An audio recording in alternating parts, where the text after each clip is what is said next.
Next question says a tax on labor income blank, the equilibrium quantity of labor blank.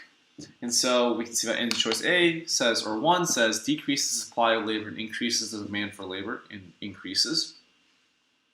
2 says that it decreases the supply of labor, increases the demand for labor, and decreases. 3 says it decreases the demand for labor and decreases.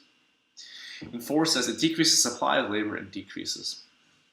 So again, we're dealing here with the labor market, and so let's draw that out. We have on the x-axis quantity of labor, on the y-axis we have wages offered, on the demand curve is given by employers, and the supply curve is given by laborers or labor marketers. So what happens when we have a tax on labor income? Who does that affect? Does it affect employees or employers? And so tax on labor income, aka income tax, is going to be something that is going to affect the employees, right? Employees that used to take home all of their wages, 100% of their wages, and now a certain percentage of those wages goes to the government instead of into the pockets of the people. And so that's going to be something that is going to decrease the supply of labor, because effectively the effective wage rate has gone down as a result of the tax. So that's going to result in a leftward shift. Come on.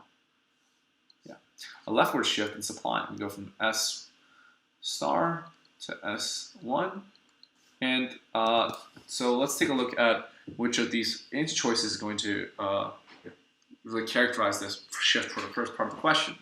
1 says decreases the supply of labor, which is true, but then the other part of 1 says it increases the demand for labor. And there's no evidence, or there's no reason to suggest that demand is going to go up as a result of a labor income tax. So we're not going to pick number 1. 2 says decreases the supply of labor and increases the demand for labor. And again, we don't have evidence, or we don't have any reason to suggest that demand is affected by a late income tax. And so 2 is not going to be correct. 3 says it decreases the demand for labor. But again, we know we're talking about the supply side, not the demand side of labor.